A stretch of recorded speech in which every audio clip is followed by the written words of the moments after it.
अहिले बजारमा 3 प्रकारको मान्छेहरू देखियो क्या सुदन गुरुङको कुरा गर्दाखेरि है त। एउटा पक्ष सुदन गुरुङ जतिको राम्रो कोही पनि थिएन गृहमन्त्रीमा, उसले राजीनामा दिनु हुँदैन थियो। मानिसहरूले षड्यन्त्र गर्यो, 12 भाइ मिलेर षड्यन्त्र गर्यो, राजीनामा दिनु बाध्य बनायो भनेर चाहिँ भनिरहेछ।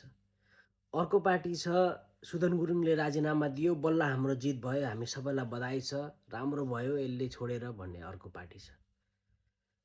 अर्को तेस्रो पार्टी चाहिँ एकदमै अचम्मको पार्टी रहेछ क्या, जो पार्टी चाहिँ जब सुदन गुरुङ गृहमन्त्री हुनुहुन्थ्यो तब चाहिँ उनीहरू चाहिँ सुदन गुरुङ चाहिँ गृहमन्त्री हुन लायकको मान्छे नै होइन, उहाँको नलेज पुग्दैन, उहाँको पढाइ पुग्दैन भन्ने किसिमको टिका टिप्पणी गर्ने मान्छेहरू जो हुनुहुन्थ्यो, त्यही मान्छेहरू फेरि अहिले राजीनामा पछाडि चाहिँ आएर फेरि सुदन गुरुङ हामीलाई फिर्ता चाहियो, सुदन गुरुङ नै हामीलाई चाहियो गृहमन्त्री भनेर नारा लगाइराख्नु भएको पनि देखिएको छ।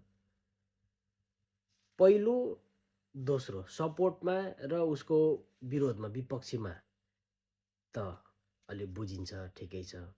तर यो चाहिँ कहाँको कुन पार्टी हो क्या यो चाहिँ होइन, जो चाहिँ अलि अगाडि चाहिँ विरोध गरिरहेछ, अहिले फेरि सपोर्ट गरे जस्तो गरिरहेछ। सो मान्छेलाई यो फेसबुकमा लाइक भ्युज पाउनुको लागि होइन किन यति धेरै नाटक गर्नु पऱ्यो क्या।